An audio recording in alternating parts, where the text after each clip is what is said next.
अनिल कौशिक साहब आगे बढ़ो। कौशिक साहब, अनिल कौशिक साहब आगे बढ़ो।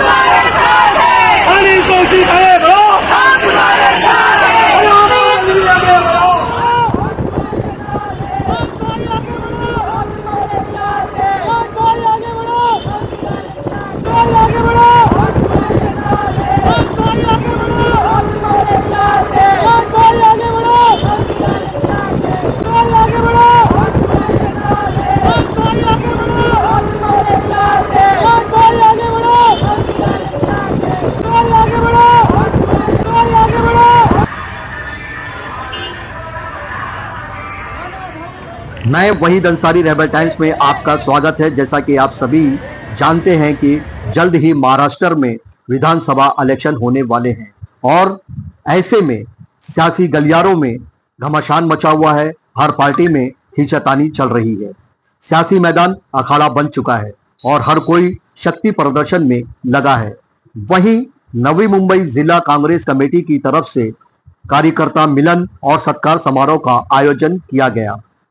महाराष्ट्र प्रदेश अध्यक्ष नानाभाऊ पाटोले की अध्यक्षता में, जिसके चीफ गेस्ट थे आमदार पूर्व मुख्यमंत्री पृथ्वीराज चौहान। इस प्रोग्राम को मैनेज किया था नवी मुंबई के अध्यक्ष अनिल कौशिक ने। बता दें कि इस प्रोग्राम में शामिल होने के लिए हजारों की तादाद में कांग्रेस के पदाधिकारी और कार्यकर्ताओं ने बेलापुर से वाशी तक रोड शो किया, एक रैली निकाली और शक्ति प्रदर्शन करते हुए वाशी के चंदन बैंक्वेट हॉल तक पहुंचे। प्रोग्राम में शामिल होने वाले सभी मेहमानों का शानदार तरीके से स्वागत और सत्कार किया गया।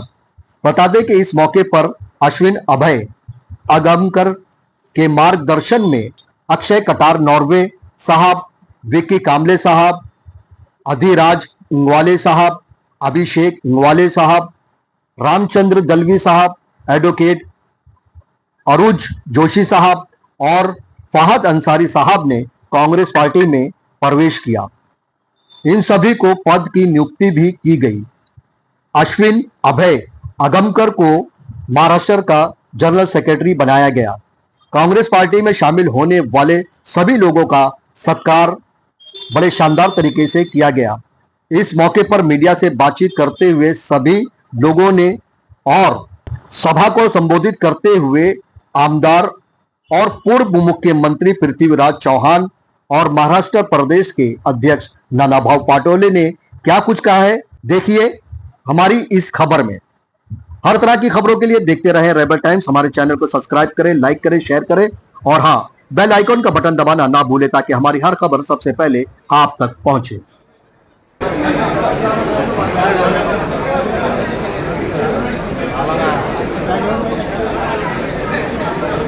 नितीन अंकुश साहेब हे पण आपल्या काँग्रेस आज मोठ्या संख्येने तुम्ही इथं आला, तर उत्साहाने तुम्ही पदयात्रा, सायकल रॅली काढली, मोटरसायकल रॅली काढली, पाऊस होता आणि सगळ्यांचं स्वागत केलं। कल्याण रावनी जालन्याची सीट प्रचंड ताकदीने लढून आणली, फार मोठ्या उमेदवाराचा पराभव केला।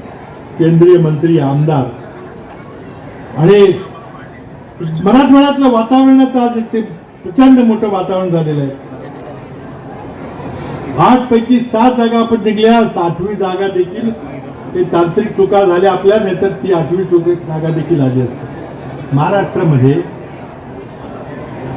काँग्रेस पक्षाने आज मोदी सरकारच्या चुका लोकांच्या लक्षात आणून दिलेल्या आहेत। अर्थव्यवस्थेमध्ये अपयश आलेलं आहे, रोजगार निर्माण करण्यामध्ये अपयश आलेलं आहे, नवीन कारखाने आपल्या महाराष्ट्रात येत नाहीत, शेतकऱ्याला मुद्दाम तुम्ही जाणून बुजून छळताय, पण शेतकऱ्याने आंदोलन करून तुम्हाला 3 काळे कायदे परत घ्यायला लावले। महागाईमुळे जनता त्रस्त झालेली आहे। आता 10 वर्षानंतर लोकसभा निवडणुकीमध्ये तुमचा पराभव झाला, तर तुम्हाला लाडकी बहीण, लाडकी भाऊ, लाडका शेतकरी आठवायला लागेल। 10 वर्षापूर्वी देवेंद्र फडणवीस तुम्ही जेव्हा 2014ला मुख्यमंत्री झाला तेव्हा तुम्हाला आठवण आली नाही लाडक्या बहिणीची, आता लाडक्या बहिणीची आठवण येते। तुम्ही पहिल्यांदा हिशेब करा की गेल्या 10 वर्षामध्ये लाडक्या बहिणीला तुम्ही रडवायला लावलं, गॅस सिलेंडरचे दर वाढवले, डिझेल पेट्रोलचे दर वाढवले, जीएसटी लादला, विजेचे दर वाढवले. आता तुम्ही त्यांचं समाधान करता, आता तुम्ही भरपाई करायचा प्रयत्न करताय. ही लाडकी बहीण योजना, नारी सन्मान या नावानं, महालक्ष्मी योजना नावानं आम्ही मध्य प्रदेशमध्ये घोषणा केली, निवडून आलो, आम्ही राबवली, तिथे 2000 रुपये दिले जात आहेत. तेलंगणामध्ये आम्ही घोषणा केली, निवडून आलो, ही योजना आम्ही राबवली. इथेही आम्ही ही योजना राबवणार आहे. तुम्ही भाजपच्या मुख्यमंत्र्यांनी एकनाथ शिंदेनी आणि देवेंद्रनी केली म्हणून काय मानायचं का नाही? ही योजना महाराष्ट्र सरकारची आहे. खुर्चीवर आज कोणी बसला असेल तरी हा पैसा तुमच्याकडून चोरलेला पैसा आहे, तुमच्याकडून खिशातून महागाईच्या रूपाने काढलेला पैसा आहे. तो पैसा परत मिळालाय, आमच्यावर उपकार करत नाही. आणखी तुम्ही योजना आणा, आणखी काय करा, पण महाराष्ट्रात जनतेने ठरवलेलं आहे, महाराष्ट्रात युवकांनी ठरवलेलं आहे, शेतकऱ्यांनी ठरवलेलं आहे, भगिनींनी ठरवलं आहे की तुम्हाला आता नाही, 10 वर्ष बघितलं तुमचं सरकार, आता नाही, महाराष्ट्रात नाही, महाराष्ट्रात गेल्याबरोबर दिल्लीत पण मोदी सरकार राहणार नाही. आणि कल्याणला मंत्री व्हायच्या तुम्ही शुभेच्छा दिल्या, ते होतील, पण तिथं दिल्लीत आपलं सरकार आलं पाहिजे. आणि आपलं सरकार दिल्लीत जायचं असलं तर महाराष्ट्राची निवडणूक जिंकली पाहिजे, तर नक्कीच सरकार जातंय. आपलं जास्त वेळ घेत नाही. अनिल कौशिक आणि त्यांच्या सहकार्यांना माझ्या शुभेच्छा देतो. तुम्ही या ठिकाणी निश्चितच विजयश्री निवडून आणाल, कारण नानाभाऊ तुमच्या मागे उभे आहेत खंबीरपणे, आम्ही सगळे तुमच्या मागे उभे आहोत. त्या निमित्तानं या कार्यक्रमाकरता आम्हाला निमंत्रित केलं, पक्षप्रवेश घेतला, कल्याणचा सत्कार घेतला, त्याबद्दल अनिल आणि तुमच्या सहकार्यांचे धन्यवाद व्यक्त करतो. थांबतो. जय हिंद, जय महाराष्ट्र. आपल्या सगळ्यांचं मनापासून आभार व्यक्त करतो की अशी राज्यावर आलेल्या संकटाच्या निमित्तानं आपण काँग्रेस पक्षाच्या पाठीशी उभं होऊन आज या ठिकाणी अनेक महानुभावांनी काँग्रेसमध्ये प्रवेश करून छत्रपती शिवाजी महाराजांचा महाराष्ट्र, शाहू फुले आंबेडकरांच्या विचाराला वाचवण्यासाठी आपण सगळेजण काँग्रेसमध्ये आलात, त्याबद्दल मी मनापासून प्रदेश काँग्रेसचा अध्यक्ष म्हणून आपल्या सगळ्यांचं सुरुवातीला स्वागत करतो आहे. खरं तर आज आपला महाराष्ट्र असा भयावह परिस्थितीत आहे. एक काळ आपल्या महाराष्ट्राचा असा होता की जगाच्या पाठीवर कुठेही गेलो तर मी महाराष्ट्रातला आहे तर जगामध्ये म्हणलं जात होतं की मुंबई, मुंबई महाराष्ट्र. पण आता जगाच्या पाठीवर महाराष्ट्राचा उल्लेख केला तर महाराष्ट्र लहान मुलींसाठी, महिलांसाठी असुरक्षित असलेलं राज्य, अशा पद्धतीचा गवगवा या महाराष्ट्राचा देशातच नव्हे तर जगामध्ये चाललेला आहे. या निमित्तानं महाराष्ट्रामध्ये कायदा सुव्यवस्था संपलं, त्यामुळे राज्यातले उद्योग मोठ्या प्रमाणात चालले.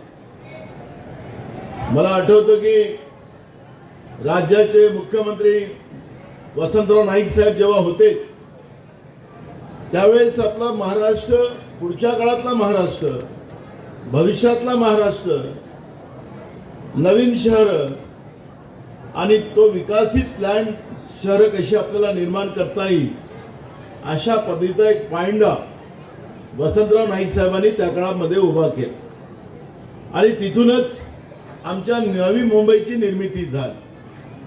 आणि नवी मुंबईच्या निर्मितीमध्ये एक सुंदर शहर, त्यावेळेसही विरोधकांनी वसंतराव नाईकांचा विरोध केला होता, जे आज सत्तेमध्ये आहेत ते लोक. त्यावेळेस सांगितलं की शेतकऱ्यांच्या जमिनी आपण घेतात, शेतकरी उद्ध्वस्त होईल, पण इथला मूळ रहिवासी सुद्धा आज व्यवसायामध्ये आणि पैशानं मोठा झालेला आपण पाहतोय.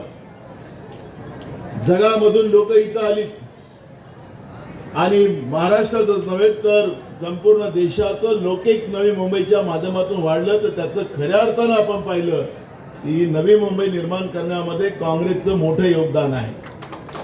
आज यहाँ पर सत्कार समारोह था और लोगों को पद नियुक्ति भी की गई है, क्या कहना चाहेंगे आप इस मौके पर? बहुत दिनों से हमारा चल रहा था कि कांग्रेस पक्ष में हम प्रवेश करें, क्योंकि कोई राष्ट्रीय पार्टी जो है कांग्रेस पार्टी है और हम जहाँ पर थे, राष्ट्रवादी कांग्रेस पार्टी अजित पवार गुट में मैं खुद सामाजिक न्याय विभाग महाराष्ट्र प्रदेश में उपाध्यक्ष रह चुका हूँ। लेकिन यहाँ का जो माहौल है नवी मुंबई का और महाराष्ट्र का, आज की तारीख में मैं ये मतलब सबको बताना चाहता हूँ कि आने वाले दिन ये बहुत फेवर में रहेंगे और आने वाला सत्ता काल ये कांग्रेस का रहेगा। और ये पार्टी छोड़ने का जो वजह है वो वजह मैं आपको बता देता हूँ कि पहले हम लोग राष्ट्रवादी कांग्रेस पार्टी का पदाधिकारी थे, वहाँ पर काम कर रहे थे। लेकिन जैसे ही पार्टी का विभाजन हुआ उसके बाद में नवी मुंबई के कुछ नेतृत्व पर विश्वास रखकर हम इस पार्टी में काम कर रहे थे। लेकिन जातीयवादी पक्षों के साथ जो महायुति है, उस महायुति के कारण हम लोग समाज में और मतदाताओं के सामने किस मुंह से जाए, हमको शर्म आ रही थी। हकीकत बात तो यह है कि हम किस मुंह से जाए, क्योंकि हम लोग शिव शाहू फुले अम्बेडकर का और धर्मनिरपेक्ष मतों का, विचारों का प्रभाव हमारे पर है। अगर उनके साथ में हम चले महाराष्ट्र राज्य युवक पदभार स्वीकारलेला आहे. मग तो खालची तयार आहे, बस खालच्या तयार आहे. जय शिवराय, जय महाराष्ट्र. महाराष्ट्राचे आराध्य दैवत श्री छत्रपती शिवाजी महाराज, भारतरत्न डॉक्टर बाबासाहेब आंबेडकर यांना वंदन करतो. आज कार्यकर्ता मेळावा व सत्कार समारंभाच्या कार्यक्रमाच्या अनुषंगाने मी सचिव म्हणून महाराष्ट्र राज्य युवक काँग्रेसचा पदभार स्वीकार केलेला आहे. तरी मी युवकांचा प्रतिनिधी म्हणून नवी मुंबई तसेच संपूर्ण महाराष्ट्राच्या कानाकोपऱ्यात आपल्या काँग्रेस पक्षाचा प्रचारार्थ कार्य करून युवकांना आपल्या पक्षाशी जोडेल याची मी ग्वाही देतो. जय हिंद, जय महाराष्ट्र. धन्यवाद.